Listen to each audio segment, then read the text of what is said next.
Tout d'abord, les premières manches. Les voitures ont donc été réparties en deux groupes, A et B. Et on va suivre la première manche du groupe A du Grand Prix de Paris. Observez bien ces voitures, vous ne les verrez plus longtemps dans cet état. Avec des moyens démentiels qui ont été déployés à Bercy pour suivre cette première manche. Je vous laisse découvrir la liste des engagés pour ce Grand Prix de Paris.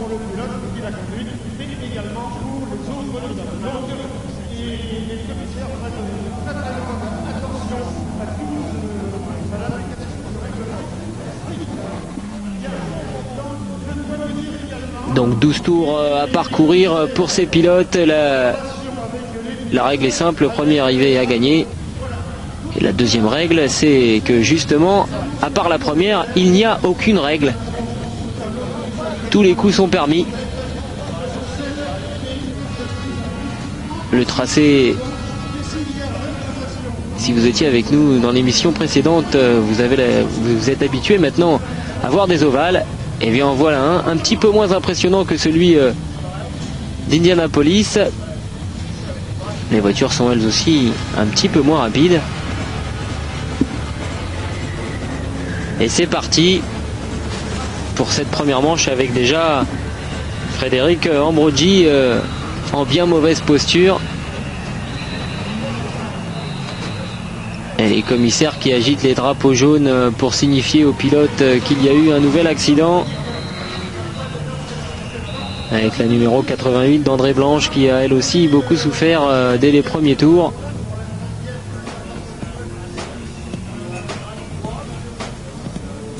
On revoit le premier accident de Frédéric Ambrogi.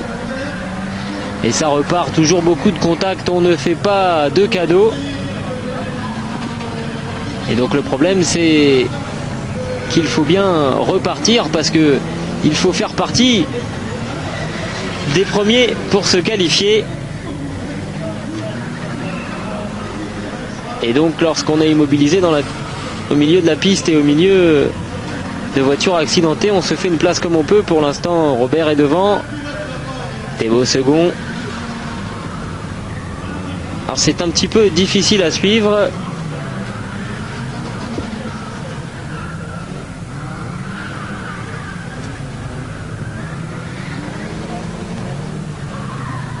Les pilotes qui doivent avoir beaucoup de mal en sortant du palais Omnisport de Paris-Bercy de ne pas continuer à faire de même sur les quais parisiens.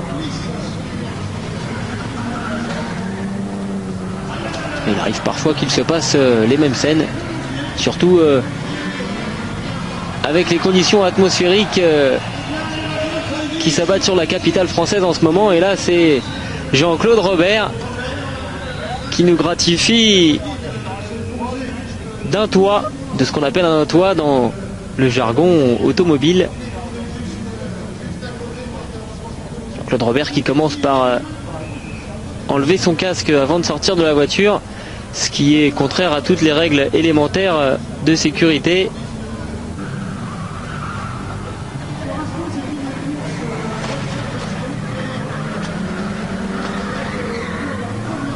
Jean-Claude Robert qui était leader et qui s'est fait piéger. Et c'est donc le numéro 72 Nicolas Thébault qui est en tête. Alors où est-il Nicolas Thébault? Le voilà. Avec cette voiture rouge et jaune qui ressemble allez, je dirais une 205, mais plus les tours passent moins elle y ressemble. Et Nicolas Thébault qui s'impose donc dans cette première manche du groupe A. Première manche qui a déjà fait quelques dégâts.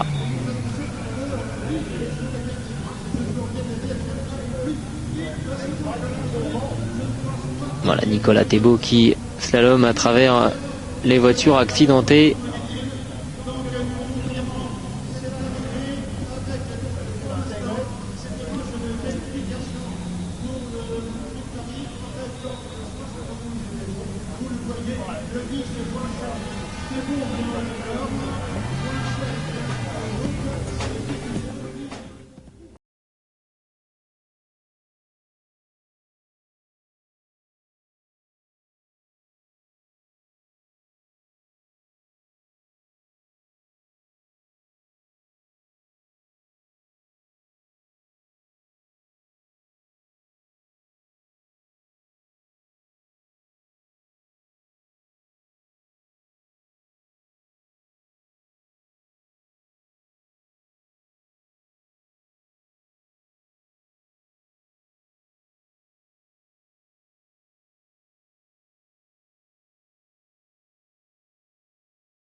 On va sans doute voir voilà, les résultats de la première manche avec Nicolas Thébault en première position devant François Pétouillat. Bouanchet est troisième, Chauvin quatrième, Sevin cinquième, Bramy sixième. Et on va donc attaquer maintenant toujours la première manche, mais on va passer à l'autre groupe, le groupe B, pardon. Et donc toujours même principe. On a installé toutes les voitures sur la grille de départ. On demande ensuite au pilote de s'harnacher comme il faut, puisque vous avez vu que les figures ne sont pas rares. Les voitures sont bien renforcées, heureusement.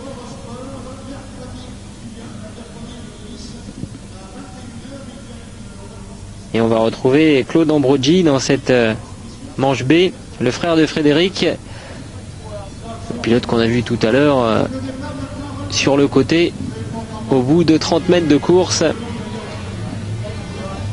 On va voir s'il pousse le lien de parenté à suivre le même chemin.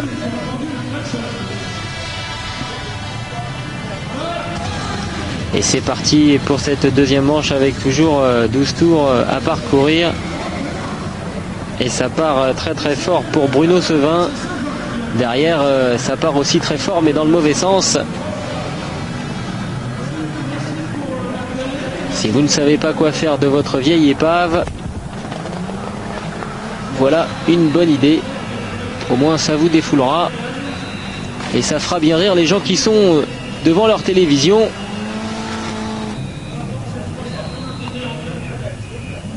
Et Jackie Feuillade avec sa voiture aux couleurs d'un célèbre cigaretier qui a longtemps habillé les McLaren. Et Bruno Sevin, le leader, quelque peu empêtré dans les...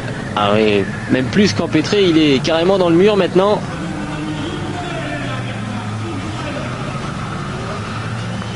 La petite Auto Bianchi qui a beaucoup de mal, elle qui est très légère.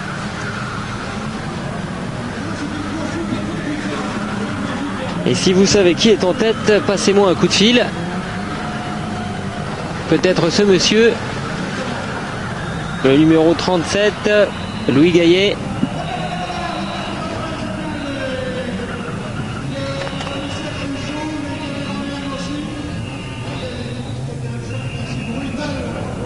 Et c'est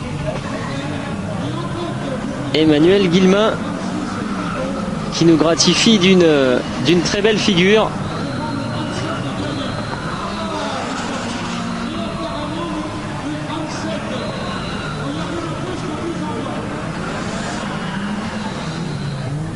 Et Bruno Thébault qui continue sa chevauchée en tête, poursuivi par le numéro 37 qu'on a vu tout à l'heure, Louis Gaillet.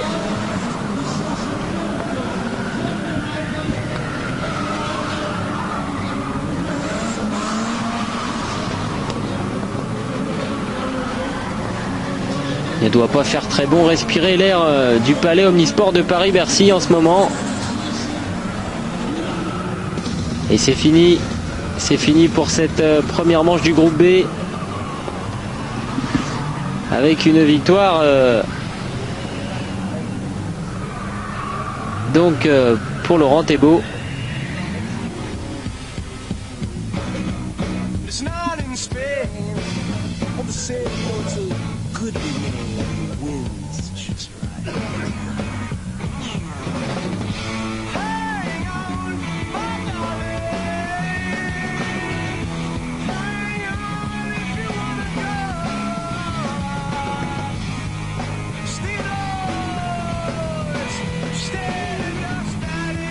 Le caméraman qui n'est pas passé loin non plus du pare-choc avant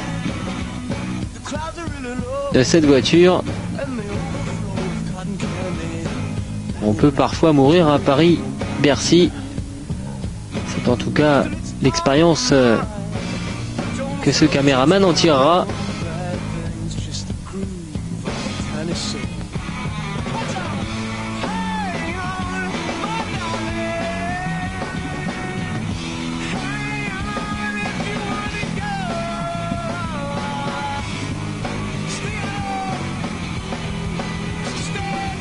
Et on voit ici le vainqueur de la première manche pour le groupe B, Bruno Thébault. Le Normand, quelque peu bloqué ici par Sébastien Petiot, mais c'est lui qui s'est tout de même imposé. Et on va se retrouver après quelques publicités pour la suite de ce programme de Stock Car, toujours à Bercy et toujours sur Eurosport. À tout de suite par Nicolas Thébault. Lors de la première manche. Et c'est reparti pour 12 tours, toujours avec en tête pour le moment Stéphane Longuep, le numéro 76. Alors le premier tour c'est facile à suivre, et là ça devient déjà un petit peu plus compliqué. Cyril Sevin, qui a eu la bonne idée d'inscrire son nom sur sa voiture, semble avoir pris la tête, et après c'est tout ce que je peux faire pour le moment. Bon, il semblerait que le numéro 72, Nicolas Thébault, soit revenu. Ouais, superbe bagarre entre les deux leaders là, et derrière ça chahute pas mal. Et des commissaires qui sont, ma foi, fort bien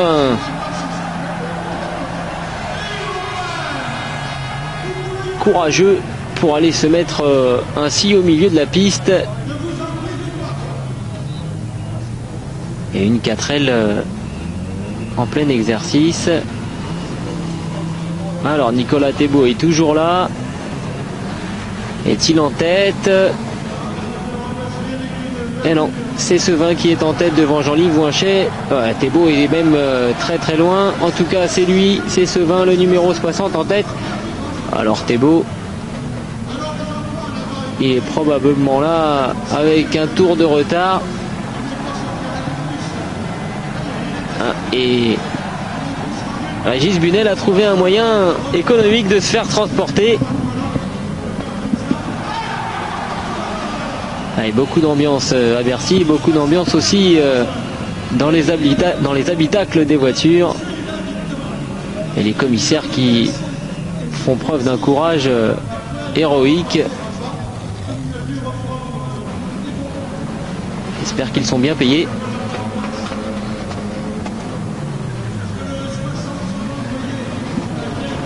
Ça continue. Jean-Claude Robert, qu'on a vu tout à l'heure sur le toit, ne se prive pas de rendre la pièce à ses collègues.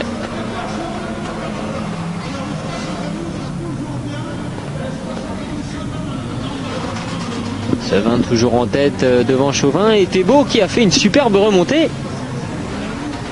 Il s'est dédoublé, Thébault. Et l'avantage avec le Stock Car, c'est que le tracé est évolutif.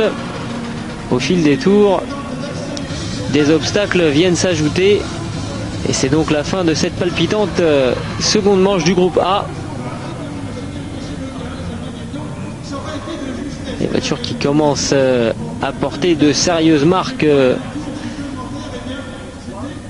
à la suite des contacts répétés.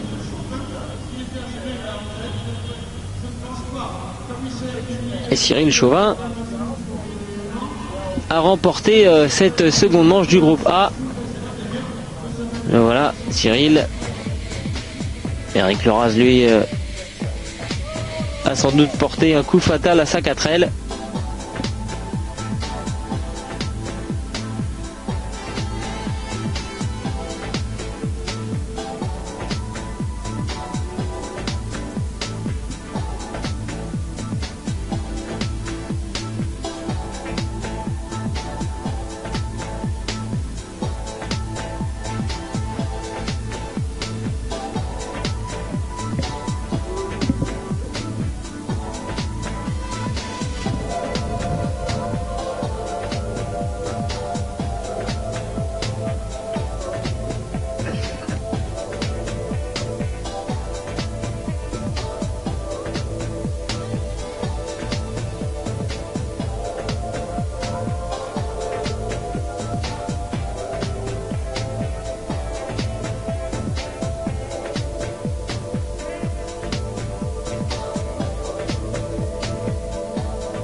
Et voilà donc les résultats de la deuxième manche du groupe A. Chauvin devant Thébault, Blanche, Bramy, Goussard, Longuepée, Voichin et Robert.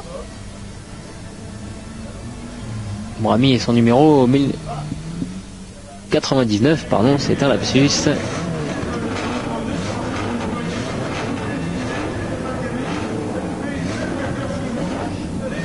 Et on va donc retrouver le groupe B pour la deuxième manche dans quelques secondes, avec quelques prototypes dans ce groupe B. Les voitures en formation.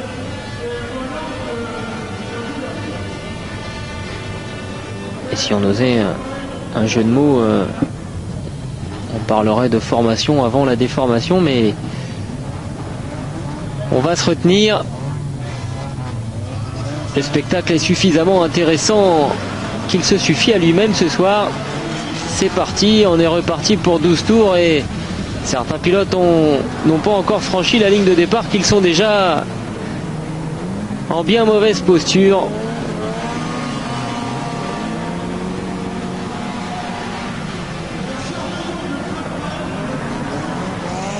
Les amoureux de la mécanique n'ont pas encore franchi la ligne de départ, qu'ils sont déjà, qui doivent souffrir devant leur écran ce soir.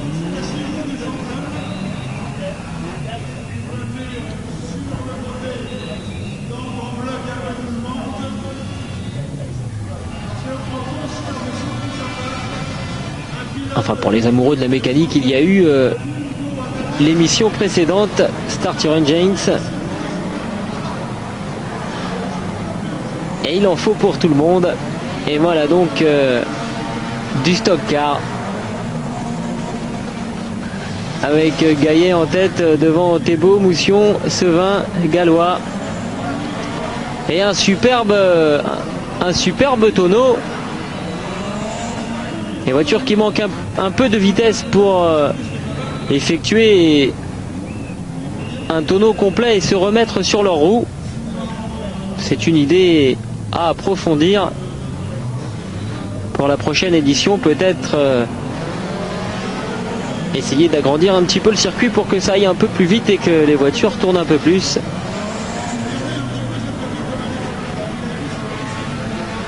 Et Louis Gaillet, toujours en forme avec une Une Clio qui n'a pour le moment pas trop souffert.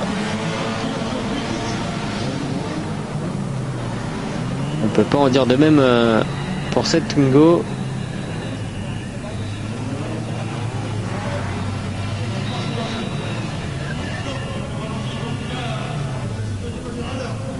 Et drapeau jaune.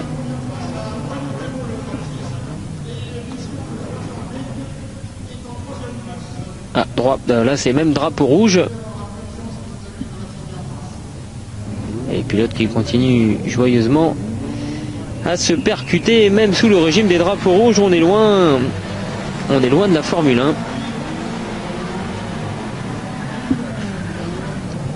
1. Et donc Thébault toujours devant Gaillet qui continue son pressing, on le voit ici. Et ça va très fort.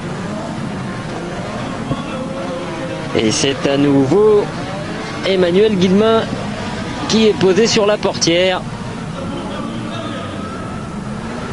Twingo par contre a l'air tout à fait remonté. David Huido, lui, il s'en donne à cœur joie. Christian Roch aussi.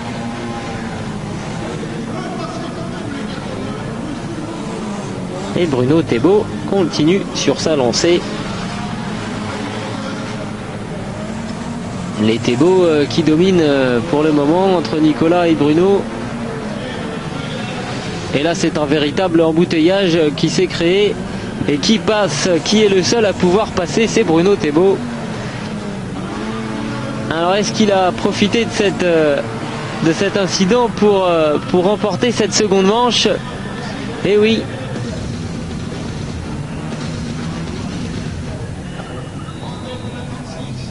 Une superbe victoire pour Laurent Thébault.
Et voilà le résultat de l'huile sur la piste et donc des conditions d'adhérence qui vont en s'amenuisant. On va bien sûr évacuer toutes les épaves avec ici la voiture de Frédéric Vigier en bien mauvais état. Frédéric Vigier qui n'a pas pu commenter ce soir puisqu'il prenait part à cette édition du Grand Prix de Paris et on le salue bien.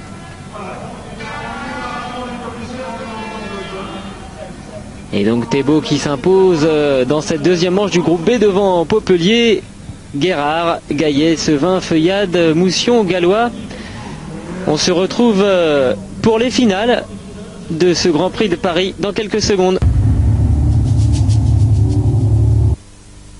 C'est bien, vous êtes courageux. On va retrouver donc tous les engagés qui se sont qualifiés pour cette finale.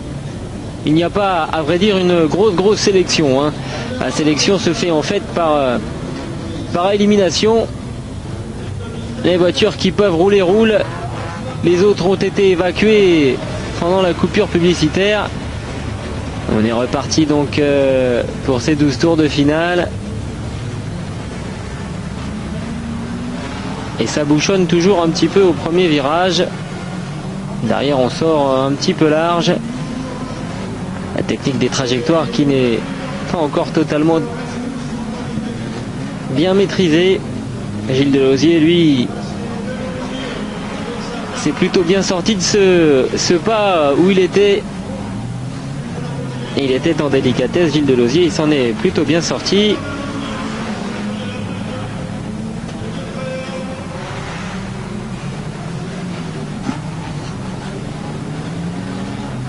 Stéphane Longuepée, pour l'instant, occupe la tête avec ce qui est censé être une Ford Fiesta. Devant Jean-Livre et Prieur, les deux Delosier égacés.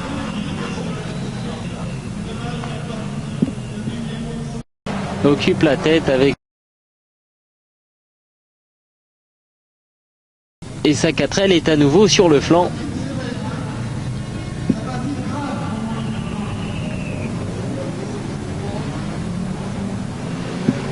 Et on est reparti avec les positions au 4e tour. Longuepée devant Jean-Livre et Prieur. Et derrière une superbe figure. Ah, il s'est bien rétabli. Hein. Emmanuel Guillemin, sans doute une grande expérience des tonneaux. Et Stéphane Longuepée qui poursuit sur sa lancée.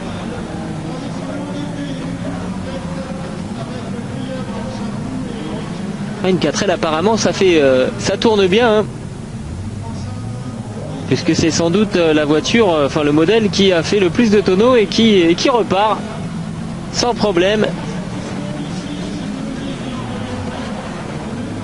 Superbe publicité pour la marque aux losanges.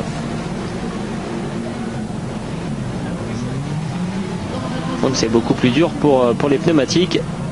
Et ça passe par contre sans problème hein. Pour Stéphane Longuepée. Et ceux qui restent de sa 305 tournent pour le moment nettement plus rapide que ses poursuivants, parmi lesquels Prieur, Delosier, Jean-Livre. On a perdu un des deux, Delosier d'ailleurs, sur un tonneau tout à l'heure, on l'a vu. Et voilà Michel Delosier, suivi par Fabrice François. Fabrice François qui vient de jouer un mauvais tour à Delosier. Et la 4L après 3 tonneaux est toujours là, un petit peu fripé, mais toujours en pleine forme.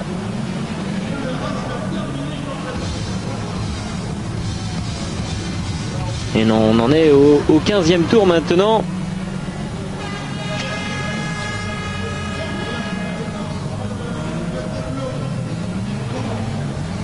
Et ça commence à devenir sérieusement difficile pour tous les pilotes. Les épaves jonchant la piste se multiplient. Et lorsqu'elles peuvent encore rouler,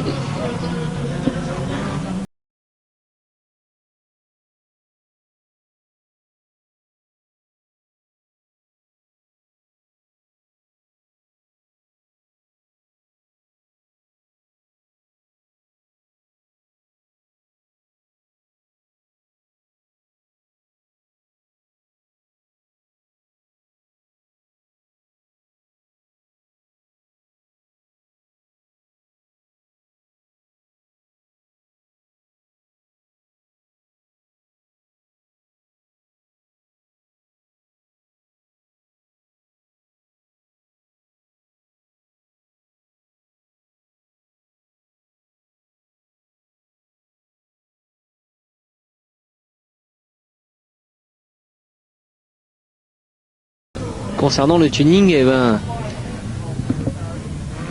ce Grand Prix de Paris à Bercy fait concurrence. C'est du tuning à leur façon. Et voilà les résultats donc de cette finale B avec la victoire de Stéphane Longuepée. Et je vous laisse découvrir la liste des engagés pour la finale.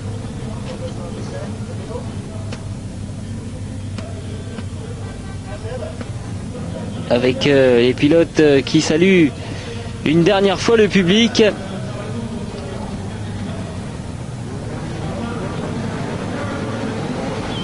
Encore 1 heure à tenir si vous voulez retrouver les éliminatoires de l'Euro 2000 et la rencontre entre Malte et la Yougoslavie.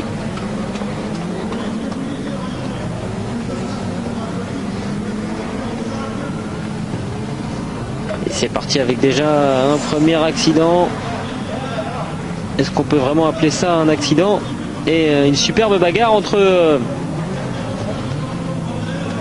Bruno Thébault et Louis Gaillet.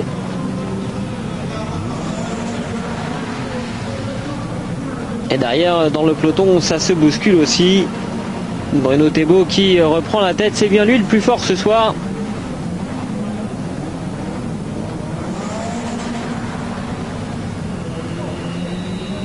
La course va sans doute s'arrêter pour ce pilote. Thébault devant Gaillet, Sevin, Popelier, Robert. Et Popelier qui vient de passer Robert d'ailleurs.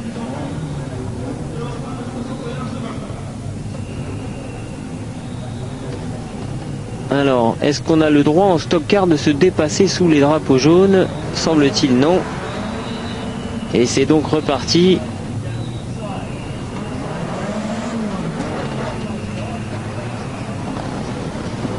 Et une superbe bagarre. Et c'est Louis Gaillet qui a fait démonstration de toute son expérience du sport automobile et qui a pris l'intérieur. Le voilà, Louis Gaillet, un petit peu de place pour prendre encore l'intérieur. Et avec Sirou, c'est pas plus facile. En attendant, Gaillet est passé devant Thébault et Sevin. Et même, on retrouve maintenant Bruno et Nicolas Thébault au 2e et 3e place. Mais il va falloir aller chercher Louis Gaillet maintenant. Il a pris un bon rythme.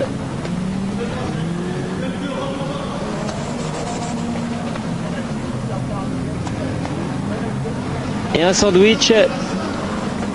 Un sandwich au Louis Gaillet. Mais ça passe pour le moment sans problème. Et la Clio qui a un petit peu moins fière allure que tout à l'heure. Mais ça va toujours très bien.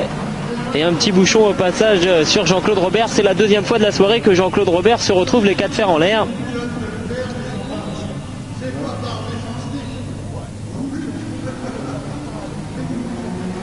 Toujours bien sûr sans gravité, je rassure les téléspectateurs devant leur écran.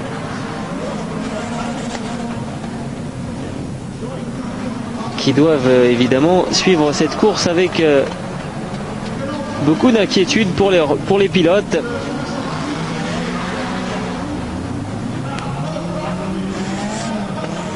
Et peut-être aussi pour les commissaires, surtout peut-être d'ailleurs pour les commissaires, parce qu'ils n'ont pas d'arceau pour les protéger.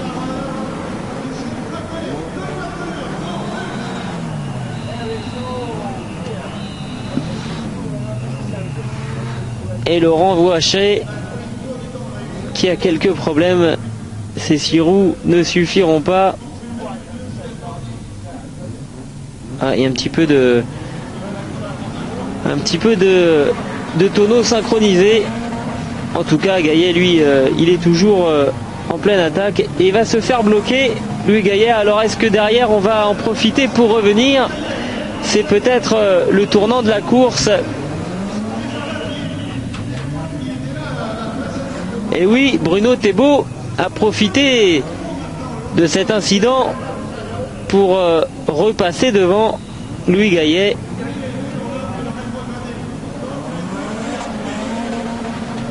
Thébault peut-être un petit peu moins technique que son adversaire, mais il sait parfaitement se frayer un chemin parmi les épaves, on le voit ici, et ça passe sans aucun problème.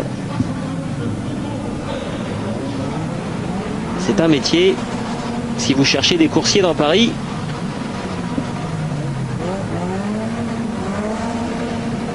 Bruno fera sans doute l'affaire, on est à 17 tours, il ne reste donc plus que 3 boucles à parcourir.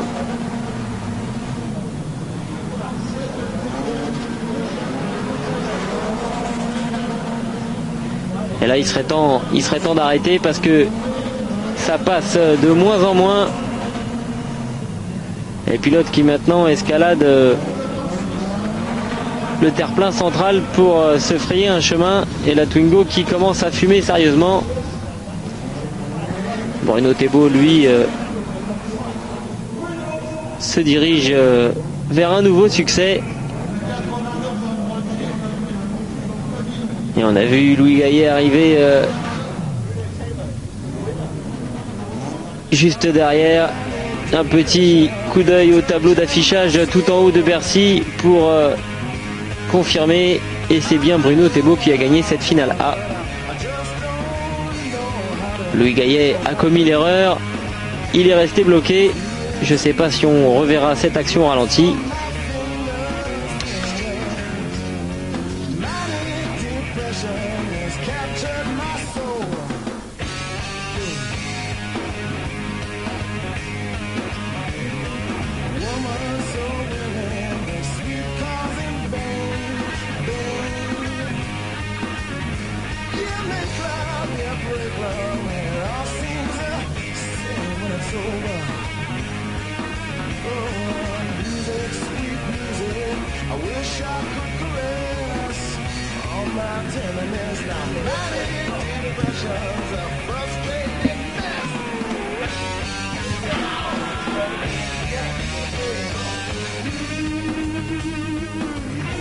Et voilà donc ce superbe podium avec Bruno Thébault sur la plus haute marche devant Louis Gaillet et Nicolas Thébault.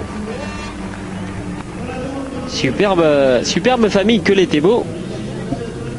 Et voilà donc le classement des 8 premiers. Sevin finit donc au pied du podium devant Goussard, Martin, Chauvin et Popelier 8e. Les 8 meilleurs, ce sont eux ce soir à Bercy. Et on va se retrouver après une page de publicité pour le championnat européen. A tout de suite. Toujours en moins bon état au fur et à mesure qu'on avance dans la soirée.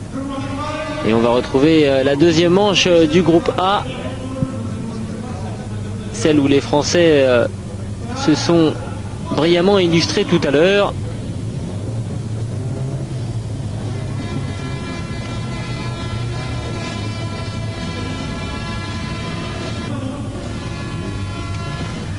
Voilà le tour de formation achevé. Et c'est parti.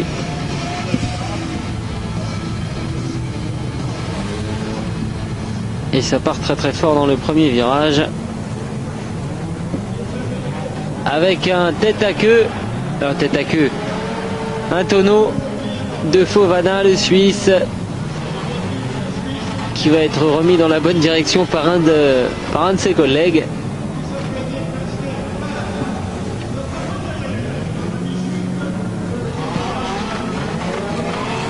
Et les positions qui sont un peu confuses. Voilà During devant Chute, Villa, Rosello et Colbert.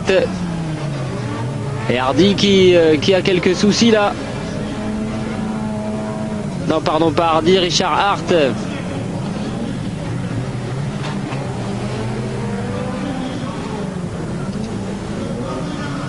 Et Mick Cox qui est allé faire un petit tour du côté des commissaires. Et heureusement toujours sans gravité. Et les ennuis continuent pour Fofana.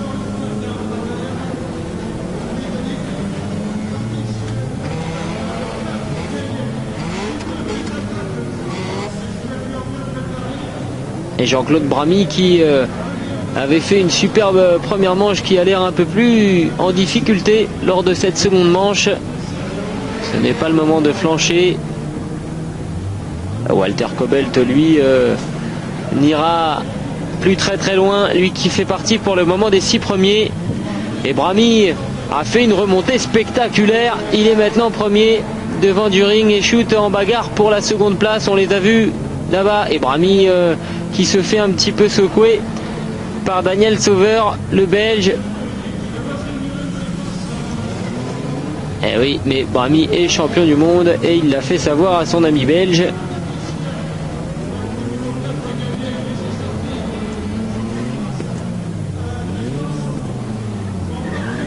Oh, et là pour Bramy, ça paraît bien mal engagé, tout comme pour cette voiture. qui est sur le toit. Il s'agit de Cox, le Britannique Mick Cox, qui a tout de même pu repartir.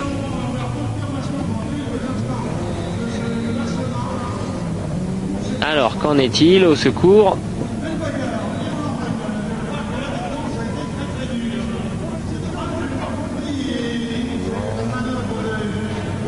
Et non, Cox, il n'a pas pu repartir du tout. Il est là, il n'est pas encore sorti de sa voiture. On est en train de l'aider. Voilà, une autre voiture qui, elle aussi, a bien souffert.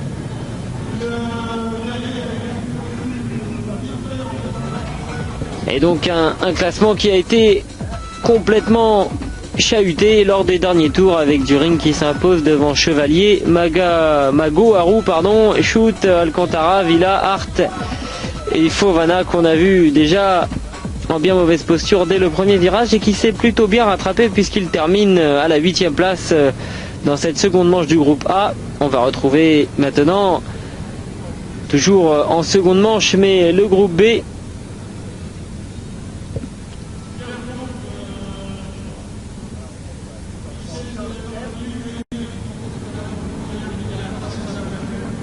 Avec le Portugais Martes.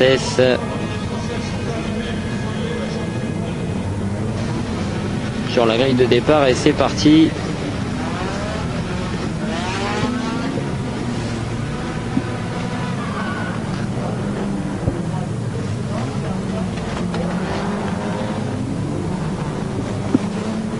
Et ça bloque déjà très fortement, avec notamment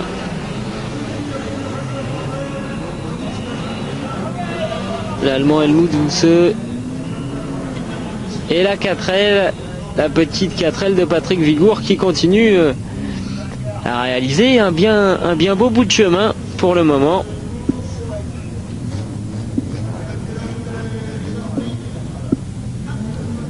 Et le Français Jean-David qui lui aussi a une vision très particulière des bouchons. Et Jean-David qui mène devant le Nourichel, Kimmel, Schmidt, l'Ukrainien Ishenko. Le Français qui se fait énergiquement une place et qui est là dans le mauvais sens. Est-ce qu'il va pouvoir se sortir de cette situation? Oui, sans problème. Patrick Vigour, pendant ce temps, avec l'Austin Mini, c'est courageux de s'engager dans une telle épreuve avec une Austin Mini, parce que je pense que ça doit bien se faire balancer, une Austin Mini, dès qu'on la frappe un peu fort.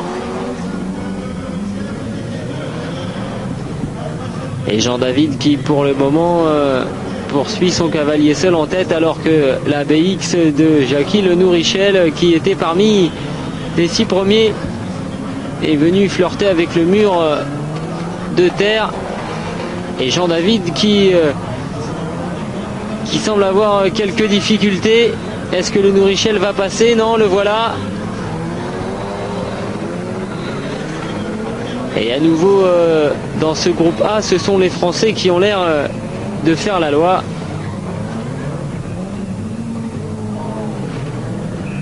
Et là, ça passe superbement bien pour Jean-David, on l'a vu. Tout le monde était arrêté et il est passé dans un véritable trou de souris. Alors que Robbie McBaber a perdu une portière. Le Nourichel qui continue lui aussi sur un excellent rythme. Est-ce qu'il a réussi à rattraper le Nourichel qui là vient de se faire pousser hors du circuit par son ami Clive Hardy, le numéro 23 qu'on a vu tout à l'heure sur le toit. Le Nourichel qui a quand même pris la tête devant Jean-David. La BX plus imposante, et Clive Hardy qui est très énergique dans cette deuxième finale. Ça fume beaucoup pour le Nourichel. On va voir s'il arrive à conserver son avantage. Les deux Français qui sont maintenant côte à côte. Clive Hardy, je vous le disais, qui n'épargne personne. C'est maintenant au tour du Portugais américain. Ça fume. Nico Marquez de se faire quelque peu chahuter, et c'est terminé sur un superbe succès de Jean David.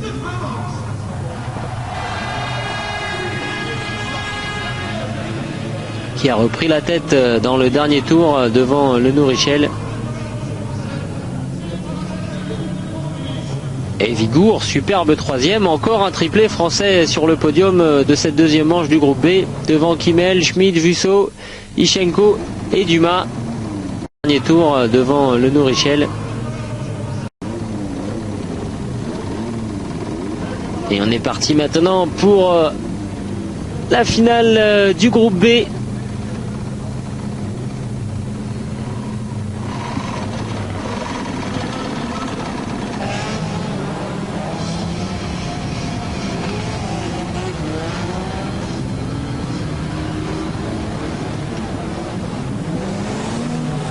Et déjà des pilotes pour qui cette course est terminée. Et plus on avance dans la soirée, plus l'huile se répand sur la piste et plus cette piste devient glissante, d'où des trajectoires qui s'extériorisent. Et un superbe départ du Portugais Marquez en deuxième position pour le moment. Ça va un petit peu moins bien pour le Britannique Salvo Caccia, immobilisé, vous le voyez sur la gauche de l'écran.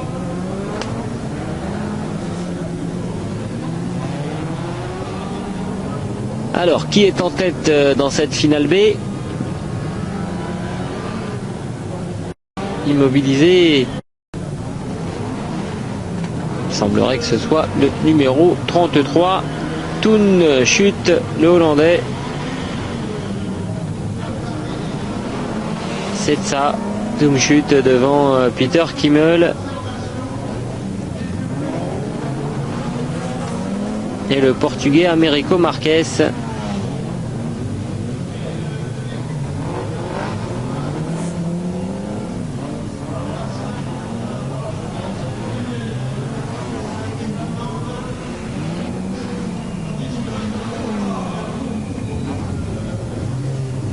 Toon Schut qui a en plus le mérite de rouler avec une propulsion arrière, ce qui ne doit pas faciliter les choses dans des conditions d'adhérence telles que celle-ci. Quoique quand on voit la voiture qui est à ses côtés, on se demande qu'est-ce qui peut empêcher, qu'est-ce qui peut empirer une voiture avec Marquez un petit peu perdu là. Et Peter Kimmel, tout champion européen indoor qu'il est, qui s'est fait piéger. Voilà, ça devient très difficile. Et Toon Schut qui s'est fait surprendre là. Les voitures qui partent de plus en plus facilement en tête à queue. Et qui pourtant roulent de moins en moins vite. La piste qui commence à être complètement gorgée d'huile. Et l'Espagnol Villa qui est en train de faire une belle remontée. Même si là il se fait un petit peu malmener. Il repart l'Espagnol.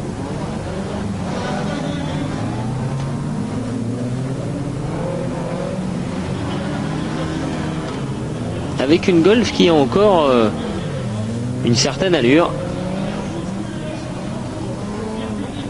Toon Schut toujours devant Villa qui réalise vraiment une belle remontée. Et Marquez, le Portugais, qui se maintient dans le groupe de tête.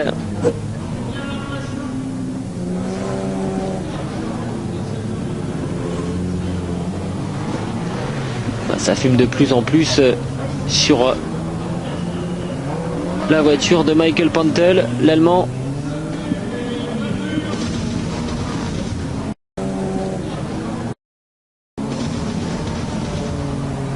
Et ça fume également pour Klaus Geier, Allemand également. Et c'est fini. C'est fini pour Tunchit qui va donc s'imposer dans cette finale B.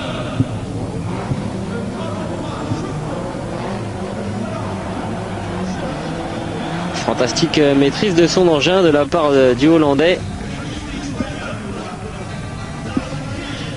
Et donc le podium, Tunchit devant Helmut Musso et Woodward le Britannique.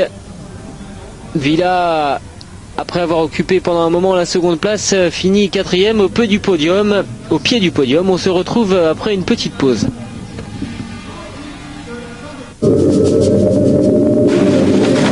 Merci pour cette dernière partie du championnat d'Europe 1999 de Stock Car. Les pilotes qui sont en train de prendre place dans leur machine. Dernier moment de calme avant que les fauves ne se déchaînent sur ce petit ovale du Palais Omnisport de Paris-Bercy. Willy During qui nous fait voir que tout va bien à bord de sa Golf. Le Suisse qui va s'élancer de la première ligne. C'est donc parti pour le tour de formation et des commissaires qui sont absolument phénoménaux de courage à rester au milieu de la piste. Je ne m'y risquerai pas, et donc une finale avec énormément de candidats.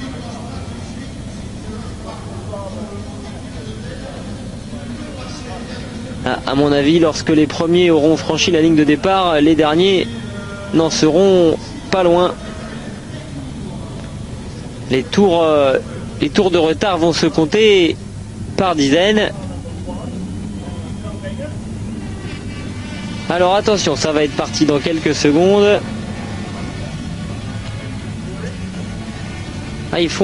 Apparemment, il faut faire encore un tour de formation. Il y a eu un petit problème et les commissaires ont décidé de faire un deuxième tour de formation. Le départ devrait donc être donné d'ici à peu près 30 secondes.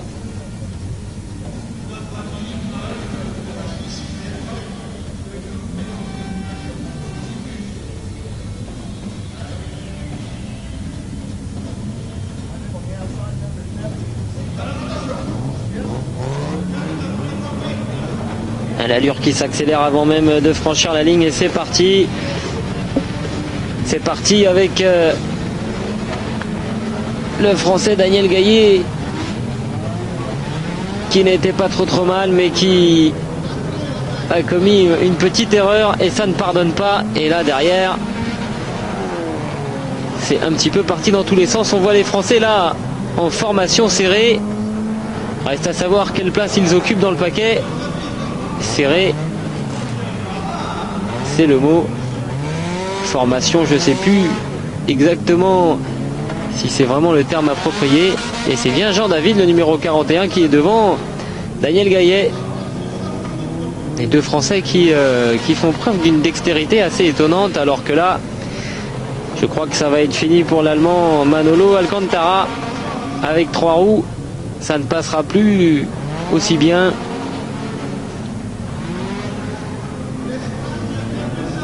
Et Jean-David qui continue à évoluer de façon assez rapide au sein du peloton. Là, il était arrêté. Jean-David, est-ce qu'il va pouvoir se relancer avant que Louis Gaillet ou que le troisième ne vienne lui souffler la première place? Avec Pantel, l'Allemand, qui a lui aussi effectué un très bon départ. Il avait l'avantage d'être sur la première ligne. Et c'est lui qui vient de reprendre la tête. Il a profité de l'erreur des deux Français pour prendre la tête. Et pour l'instant, on a 4 Français aux 6 premières places. Dans les 6 premiers, mais il ne faut pas se contenter d'être dans les 6 premiers. Il faut aller chercher les places sur le podium. C'est ce qui compte au niveau européen, avec des traces d'huile qui se font de plus en plus nombreuses. Et il y a un travail d'équipe des Français qui est en train de se mettre en place, puisque on vient de voir Pantel se faire harponner par Sébastien Magaourou, alors que ça fume encore énormément pour Alexander Schiller, son Opel Corsa qui ne va pas tarder à rendre l'âme. Et un tête à queue pour Patrick Vigour et Daniel Gaillet qui est repassé en tête, qui a repris la tête devant le Nourichel et Cobalt. Jean-David est en train de rétrograder. A-t-il eu quelques petits problèmes,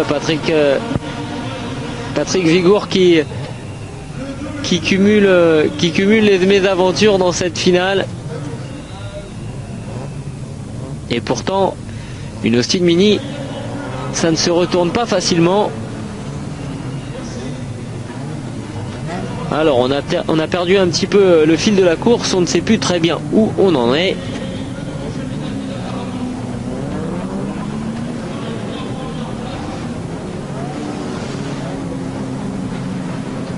Ça va aussi pas très bien pour Walter Cobalt, mais qui fait partie des 6 premiers.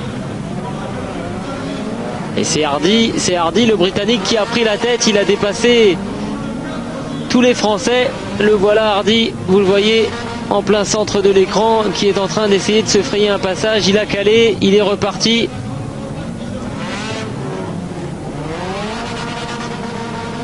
Le voilà, Hardy qui était plutôt mal parti et qui s'est plutôt bien débrouillé sur ce circuit qui devient de plus en plus difficilement praticable. Il fait signe au commissaire. Combien de tours? Où on en est?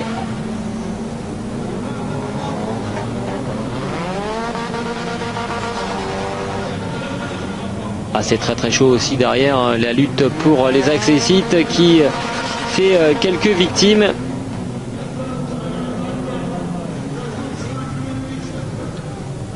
Eric Chevalier en fait partie.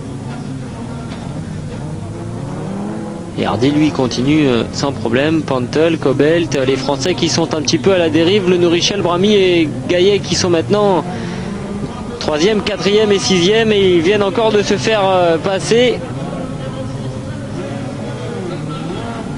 Pantel qui essaye de remonter tant bien que mal, mais on voit mal qui pourrait venir chercher Hardy.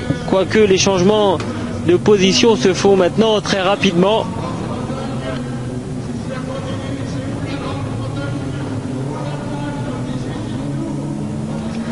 Et un réservoir de liquide de refroidissement qui fume, c'est pas bon signe.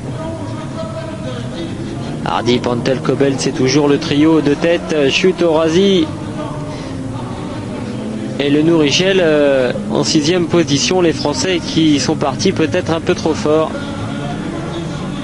Et Hardy qui a commis une grosse erreur en venant s'emplafonner. Est-ce que... Ah oui, on a essayé de forcer un peu le passage. Et c'était tout juste pour Pantel derrière qui arrivait. Hardy qui fête dignement ce succès. Est-ce qu'il va nous gratifier de bras d'honneur comme il nous l'a fait tout à l'heure? Le brave Britannique. Un beau bébé. Eh ouais. Voilà, un homme de spectacle, hein, Hardy, tout dans la finesse.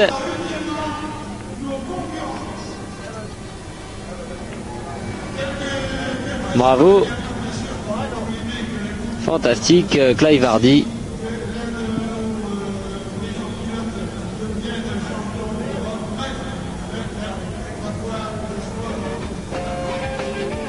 Et on va observer la joie du vainqueur.